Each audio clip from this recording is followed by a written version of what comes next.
Oke, sekarang hari keempat di minggu keempat. Jadi ini untuk bottom drain baru datang, baru diantar. Ini gua nanti akan pakai total itu 8 bottom drain dengan semua itu dengan settingan tipe 4 inci. Jadi ini untuk bottom drainnya yang atas 5 inci, yang bawah 4 inci. Ini kita buka dulu ya, kiriman dari Bekasi ini. Rencana gua tuh awal yang untuk air diffusernya gue pakai Matala. Ini gue beli cuma baru satu karena gue nggak tahu nanti apakah semua bottom drain akan gue pakein Matala atau cuma beberapa aja. Jadi ini gue beli satu dulu sekedar untuk settingan awal, dan sisanya gue beli penutup aja. Besok kalau gue rasa semua bottom drain, udahlah semua bottom drain dipakein Matala untuk air diffuser, ya gue tinggal beli Matalanya aja. Paling nggak ini untuk settingan awal, kita nanti akan setting menggunakan ini semua, guys.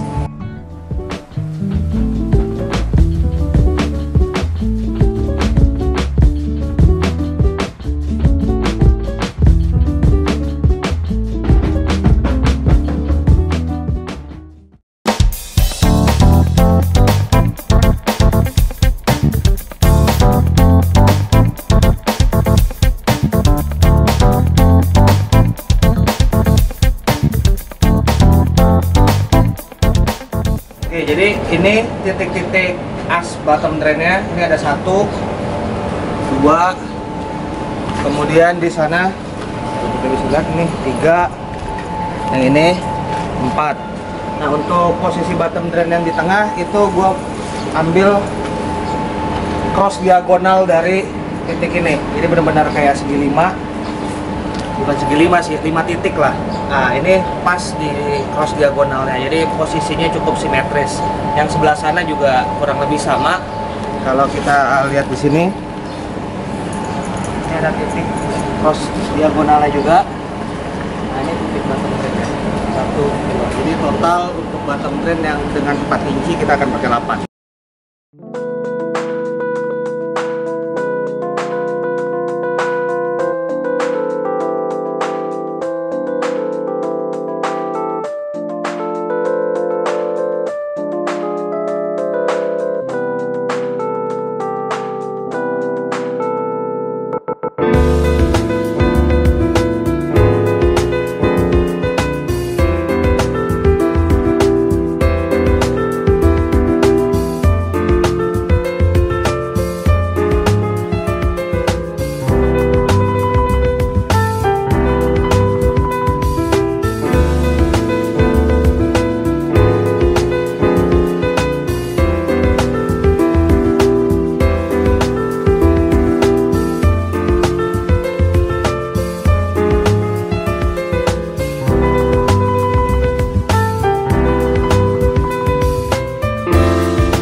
Oke, jadi untuk draft pemipaan kurang lebih seperti yang kalian bisa lihat di sini. Ini semua gue pakai 8 bottom drain seperti yang gue jelasin kemarin, dan ini settingan untuk pemipaannya. Ini ditarik benang sama mereka, nanti sumbu asnya ditandain pakai spidol atau apa, kemudian baru nanti pas di setting bagian ini disesuaikan dengan spidolnya. Jadi dia sesuai dengan posisi as yang udah kita tentukan di hari kemarin ya, bukan hari kemarin sih, tadi lah ya. Dan untuk bagian sana itu belum kita lanjutin, kita kasih spare dulu karena nanti ini akan dicor dan dikasih inmal dan lain-lain. Jadi kalau pipa udah langsung lanjut di sana, nanti pemasangan mal dan lain-lain itu akan jadi sedikit sulit. Makanya kita biarin, kita kasih spare, begitu udah dicor baru nanti kita lanjutin pemipaan ke tengah.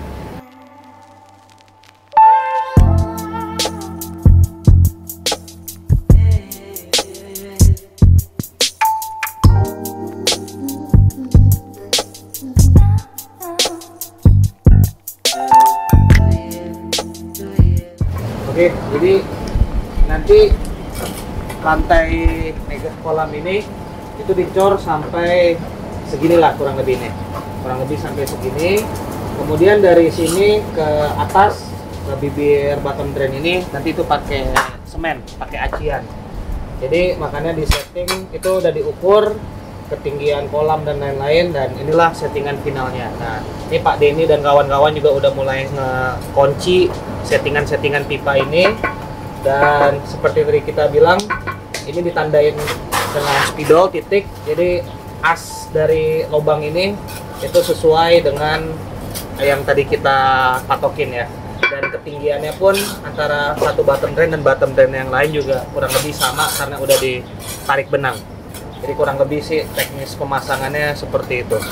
Terus satu lagi, pipa-pipa ini nggak kita pakein kawat ayam karena nanti lantai ini kita pakein pasir untuk timbunan. Untuk timbunan berbeda dengan yang kemarin untuk jalur bekos kita pakein kawat ayam karena dia tuh langsung ditutup dengan semen. Jadi sedikit berbeda teknis pengunciannya. Ini nanti ini semua nih pakai pasir, pakai puing-puing yang kita punya di sini, kita timbun semuanya di sini guys.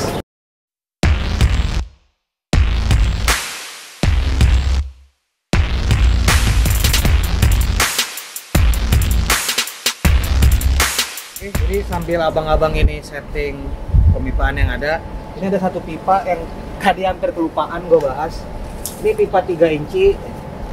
Ini nanti fungsinya untuk mengatur ketinggian air yang ada di dalam megatank. Nah, gimana sistemnya itu nanti gue bahas di pemipaan terakhir lah. Ini udah paling terakhir karena ini bisa dibilang pelengkap ya atau aksesoris.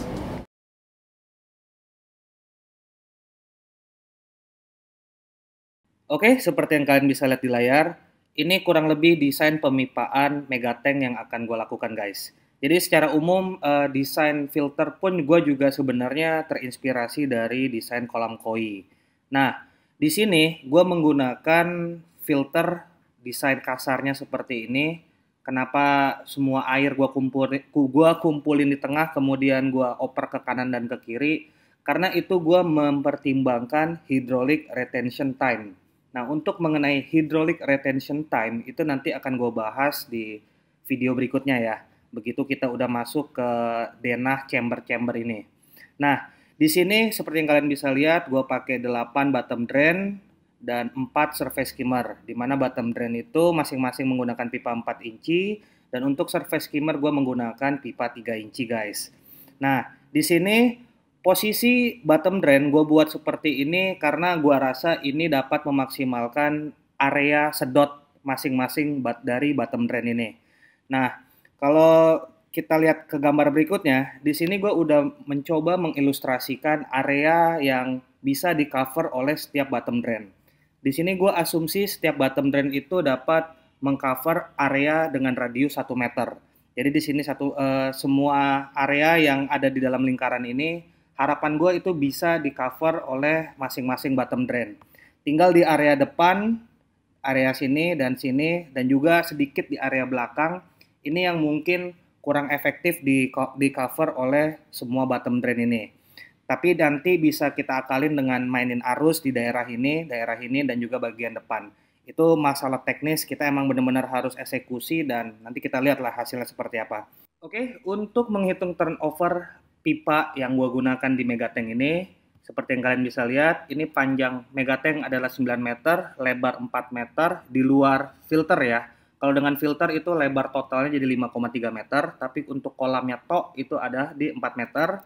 Kemudian tinggi megatank itu ada di 2,2 meter. Jadi volume tank ya, kita ngomong volume tank bukan volume air, kurang lebih di 80.000 liter. Nah, gue selalu menggunakan volume tank, tidak menggunakan volume air karena itu untuk safety factor. Jadi untuk turnover pompa, gue akan target di 4. Jadi 4 kali air itu berputar dalam 1 jam. Berbeda dengan akuarium yang biasanya gue target selalu minimal 8. Oke, jadi di sini gue turnover pompa target maksimum gue itu 4. Kemudian untuk pipa itu gue tinggal mengkalikan target turnover pompa dikali 1,5. Jadi kita punya 316.800 dikali 1,5. Ini angkanya menjadi 475.000 sekian liter per jam. Nah, kalau kalian lihat di tabel sebelah ini gue pindahin ke sini. Jadi pipa 2 inci itu bisa ngehandle 3.300 galon per jam dan seterusnya. Kemudian gue konversikan menjadi liter per jam. Nah, untuk mengkonversikan jadi liter per jam itu cuma kalian perlu bagi dengan 0,264. Dapatlah satuan liter per jam. Oke, di sini udah aman ya. Berikutnya, untuk instalasi pipa, seperti yang tadi kita bahas ya, gue perlu total pemipaan gue itu bisa ngehandle hingga 475.000 liter per jam. Nah, pipa 4 inci kan masing-masing dia bisa menghandle hingga 54.000 ya. Jadi kalau dibagi 475 sekian dibagi 54.000 sekian, gue butuh 9 pipa 4 inci di sini guys. Nah, gue sebenarnya butuh 9 pipa 4 inci. Kemudian gue lakukan sedikit modifikasi dan penyesuaian sehingga gue memutuskan untuk menggunakan 8 pipa 4 inci. Nah, angka ini 436.000 sekian itu adalah hasil dari 54.000 sekian dikali 8, hasilnya sekian. Kemudian kekurangan dari target turnover pipa gue itu, gue kompensasikan dengan menggunakan pipa 3 inci sebanyak 4 buah. Karena masing-masing pipa 3 inci itu bisa ngehandle kurang lebih 32.000 liter per jam, kalau dikali 4 kurang lebih di 127.000. Total pemipaan yang gue planning yang gue desain itu bisa menghandle flow hingga 563.000 liter per jam. Sedangkan yang gue butuhkan itu kan sebenarnya cuma 475.000. Nah, di sini gue akan jelasin kenapa gue lebih lagi over dibanding dengan apa yang sebenarnya gue butuhkan. Oke, untuk fittings megatank, nanti gue akan menggunakan 90 degree large radius elbow. Jadi gue nggak akan menggunakan elbow yang standar, yang 90 degree seperti ini. Karena gue akan jelasin alasannya. Dan inilah alasannya. Jadi di sini yang perlu kalian ketahui, gue menggunakan Bernoulli equation. Di sini juga kalian harus ketahui energi yang masuk harus sama dengan energi yang keluar. Oke? Kemudian HL ini adalah energi yang hilang. Energi yang hilang seperti yang kalian bisa baca di definisi ini, itu hilang karena sambungan-sambungan pipa, friksi, dan lain-lain ya. Singkat cerita seperti itu. Nah, disitulah gue mencoba untuk mengilustrasikan secara sederhana ya. Di sini kita punya bagian ini nih, A, itu energi yang dipengaruhi oleh hydrostatic pressure. Kemudian yang B ini energi yang dipengaruhi oleh velocity, dan C dan D juga sama aja ya. Dan E ini adalah energi yang hilang. Oke? Di sini hydrostatic pressure itu adalah tekanan yang dipengaruhi oleh ketinggian air. Nah, jadi karena kolam gua itu lebih tinggi dibanding filter gua, jadi hydrostatic pressure awal atau hydrostatic pressure kolam gua akan lebih tinggi dibanding hydrostatic pressure yang ada di dalam filter gua. Di sini untuk mempermudah gue mengilustrasikannya nilai pressure energi ada di 30 yang untuk kolam gua dan yang di filter gua itu ada di 20. Kemudian kita asumsi aja kita udah tahu velocity awal di kolam gua, jadi kita tahu kinetik energi yang ada di dalam kolam gua itu kita anggap aja 15 biar gampang ilustrasinya. Oke? Nah, kita ingin tahu berapa kinetik energi yang masuk ke dalam filter kita atau ini dipengaruhi oleh velocity final ya. Kemudian kita juga harus mempertimbangkan energi yang hilang karena friksi atau friction yaitu head loss. Setelah gua rangkai hitung-hitungan ini, algebra ini, kita punya velocity final adalah sama dengan 25 dikurang head loss. Nah, ini rumusnya nih. Dan ini angka-angkanya. Oke. Kemudian hubungannya apa? Jadi gini, tadi kan gue bilang gue akan menggunakan long elbow ya. Gue nggak akan menggunakan standard elbow. Dan gue juga akan menggunakan pipa 4 inci. Di tabel ini kita bisa lihat long elbow itu friction loss-nya cuma 8,3 dan untuk standard elbow itu ada di 10. Kalau kita masukin ke rumus ini, 25 dikurangin head loss atau friction loss, kalau gue menggunakan long elbow, jadi 25 dikurang 8, kurang lebih ya, berarti gue punya velocity finalnya 17. Oke? Dan kalau gue menggunakan standard elbow, frictionnya 10, berarti 25 dikurang 10. Berarti velocity final gua 15. Jadi gua akan memiliki velocity final yang lebih tinggi kalau gua menggunakan long radius elbow. Jadi di sini udah make sense ya kenapa gua pakai sambungan pipanya yang long. Jadi gua nggak pakai yang standar. Oke? Hubungannya itu apa? Nah, kalau kita udah dapat velocity, ini hubungannya ke flow rate. Nah, flow rate ini adalah rumusnya seperti yang kalian bisa lihat di sini. Itu adalah cross section area dikali rata-rata velocity. Kalau gue memiliki velocity yang lebih tinggi, otomatis flow rate-nya pun akan lebih tinggi. Jadi masuk akal ya. Nah, hubungan berikutnya apa? Hubungan berikutnya, seperti ilustrasi gambar ini, semakin lama kolam kalian berjalan, itu pasti nanti akan ada kerak-kerak yang menyumbat, bukan menyumbat sih, ya jadi kerak lah di dalam pipa kalian.